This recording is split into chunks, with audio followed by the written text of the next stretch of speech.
लखनऊ वाला इंसिडेंट हुआ, इसमें मैंने कुछ बोला क्यों नहीं, एक्शन क्यों नहीं लिया, थप्पड़ क्यों नहीं मारा। भोजपुरी पावर स्टार पवन सिंह को थप्पड़ मारने या पलट के जवाब देने के बारे में क्यों बात कर रही है हरियाणा की रहने वाली आर्टिस्ट यानी अंजलि, जो भोजपुरी पावर स्टार पवन सिंह के साथ सैया सेवा करे गानों में काम किया था। इतने उतावला होकर पवन सिंह को थप्पड़ मारने या जवाब देने के बारे में क्यों बात कर रहे हैं, आइए हम अंजलि से ही जानते हैं। मुझे आप लोगों से बहुत जरूरी बात करनी है, क्योंकि मैं 2 दिन से बहुत ज्यादा परेशान हूँ, क्योंकि कंटिन्यू मेरे पास डीएम आ रहे हैं कि ये जो लखनऊ वाला इंसिडेंट हुआ, इसमें मैंने कुछ बोला क्यों नहीं, एक्शन क्यों नहीं लिया, थप्पड़ क्यों नहीं मारा।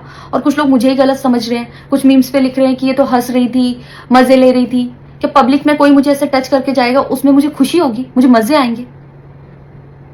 सारी बात ये थी कि जब इनका सॉन्ग के लिए मेरे पास कॉल आया तो मैंने सारी चीजें क्लियर कर ली थी कि इसमें ऐसा वैसा कॉस्ट्यूम तो नहीं है, कोई डबल मीनिंग लाइन तो नहीं है, और इसमें ऐसा वैसा सीन तो नहीं है। और मैं शूट पर गई, शूट पे सब कुछ नॉर्मल था, मुझे कोई प्रॉब्लम नहीं हुई। जब इन्होंने मुझे लखनऊ के इवेंट के लिए बोला तो मैंने हाँ बोल दिया, क्योंकि मुझे शूट पर भी कोई प्रॉब्लम नहीं हुई थी।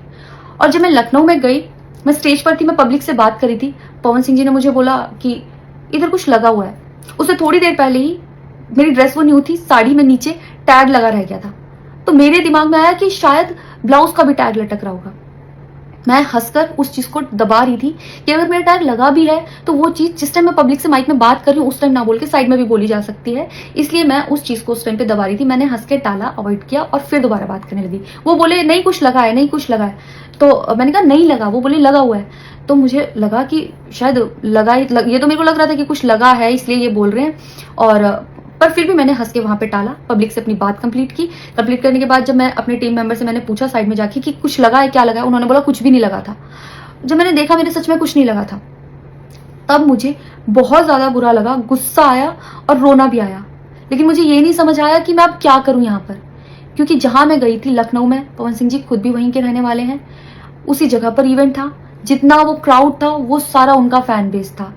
उनको भगवान बोल रहे थे और भक्त बोल बोल के उनके पैरों में गिर रहे थे। वो उनका फैन बेस था, क्राउड था। तो मुझे समझ नहीं आया कि मैं क्या करूं। अगर मैं कुछ भी बोलती तो क्या वो लोग मुझे सपोर्ट करते। मेरे साथ कुल 3-4 बंदे यहाँ से गए थे, तो वहां जितना क्राउड था, क्या वो लोग मेरा साथ देता। मैंने सोचा मैं बैक स्टेज जाके बात करूंगी। इतनी देर में थोड़ी देर रील्स बन के अचानक से वो उतर के चले गए बीच में इवेंट के। थोड़ी देर मैंने रील बनाई, अनाउंस ये किया गया कि अभी इवेंट दोबारा स्टार्ट होगा। डिनर के लिए अनाउंस कर दिया गया, मैं भी उतर के चली गई और इवेंट वहां पे खत्म हो चुका था। अनाउंस किया गया था सिर्फ कि दोबारा होगा। नेक्स्ट जब मैं घर आई तो मैंने देखा ये बहुत बड़ा मैटर बन चुका था। मैंने उन लोगों से कांटेक्ट करने की कोशिश की, किसी ने मेरा फोन पिक नहीं किया, ना ही उन लोगों ने फोन करके मुझसे हालचाल पूछा कि परेशान हो या कुछ भी, नहीं, कोई हालचाल नहीं लिया। मैं पोस्ट करना चाहती थी, जो लोग लिख रहे थे कि मजे आए या हंस रही है, मैं रिप्लाई में पोस्ट करना चाहती थी। मेरे को किसी का कॉल आया था कि पवन सिंह की पीआर टीम बहुत स्ट्रांग है और कुछ भी ऐसा वैसा मत लिखना और ना पोस्ट करना, क्योंकि वो लोग अगर कुछ लिखेंगे ना बहुत कुछ उल्टा लिख देंगे तुम्हारे लिए और बहुत कुछ कहेंगे और बहुत बड़ा मैटर बन जाएगा। अभी जितना परेशान हो उससे ज्यादा परेशान हो जाओगी, तो छोड़ो। मैंने ये सोच के इस चीज को अवॉइड किया। मुझे लगा 1-2 दिन में मैटर थोड़ा ठंडा हो जाएगा, कोई बात नहीं। मैंने कहा पर्सनली कभी बात करूंगी इस बारे में इनसे। लेकिन बढ़ता जा रहा है, ऊपर से ना उनकी तरफ से कोई रिप्लाई मिला और मुझे नहीं पता कि ऐसे में मुझे क्या करना चाहिए था और क्या करना चाहिए। आप लोग मुझे बताओ, मुझे ऐसे में क्या करना चाहिए। मैं बिल्कुल भी सपोर्ट नहीं करती कि हाँ ये चीज़ नॉर्मल है या इसको नॉर्मल समझूं। किसी भी लड़की को उसके बिना परमिशन के टच करना ही पहली बात बहुत गलत है, और फिर इस तरीके से टच करना तो हद से ज़्यादा गलत है। यही सेम चीज़ अगर हरियाणा में हुई होती ना तो मुझे जवाब देने की ज़रूरत नहीं पड़ती। यहाँ की पब्लिक अपने आप जवाब दे देती, यहाँ की ऑडियंस फुल सपोर्ट करती और जवाब देती। लेकिन मैं उनकी जगह पर थी, वो यहाँ पे नहीं थी। इससे मुझे ये लेसन मिला है कि मैं भोजपुरी इंडस्ट्री में अब काम नहीं करूंगी। आर्टिस्ट हूँ तो नई नई चीजें ट्राई करने का मन करता है कि ये भी ट्राई करूँ, ये भी ट्राई करूँ, ये भी ट्राई करूँ। कुछ भी अलग सा आता है तो करने का मन करता है कि कुछ अलग होगा, कुछ नया ट्राई करती हूँ। और वो भी पवन सिंह जैसे सीनियर आर्टिस्ट के साथ कोलैबोरेशन थी तो हुआ कि हाँ कर लेती हूँ।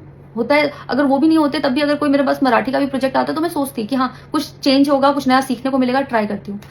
पर ये भोजपुरी में काम करने के मेरे साइड इफेक्ट थे जो मेरे साथ हुए। मैं अपने परिवार में, अपने हरियाणा में खुश हूँ, मुझे नहीं करना काम भोजपुरी में।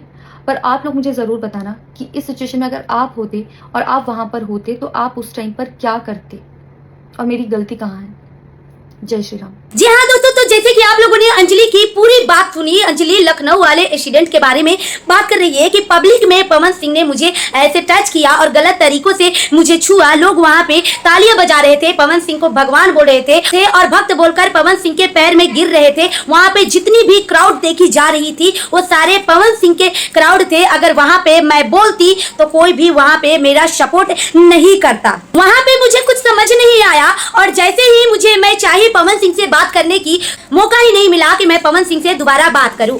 अगर मैं घर आके पवन सिंह के पास कॉल या मैसेज करती हूं तो मुझे कोई रिप्लाई नहीं मिलता है और मुझे काफी ज्यादा मैं परेशान हूं और काफी ज्यादा लोग मुझे ट्रोल कर रहे हैं। मैं आप लोगों से कहना चाहती हूं, आज तक आप लोगों ने यही सुना था कि हमेशा से पवन सिंह सही होते हैं और उनके साथ काम करने वाली लड़कियां या लड़के जो है गलत होते हैं, क्योंकि आज तक सामने से कोई लड़की आके ये बात नहीं बोली थी कि पवन सिंह गलत है। और उनकी जो हरकतें हैं वो पूरी दुनिया को पता है कि पवन सिंह क्या है, कैसे हैं और नहीं है। दूसरों को गलत तरीका से देखकर, दूसरों को इधर उधर हाथ लगाकर आप इतना भला बुरा सुनते हैं। पूरी दुनिया भर में आपका इतना ज्यादा क्रेज है, उसके बावजूद आप इतना बदनाम हो जाते हैं। लेकिन वही आपकी पत्नी जो है रो रही है, तड़प रही है, तरस रही है आपसे बात करने के लिए, आपको देखने के लिए, आपको सुनने के लिए। तो आपको ये बात समझ नहीं आता कि मेरा अपना कौन है और पराया कौन है। इतनी सारी बात सुनने के बाद में आप लोग क्या कहने चाहेंगे? उनके साथ काम करने वाले लोग गलत हैं या फिर खुद पवन सिंह गलत हैं?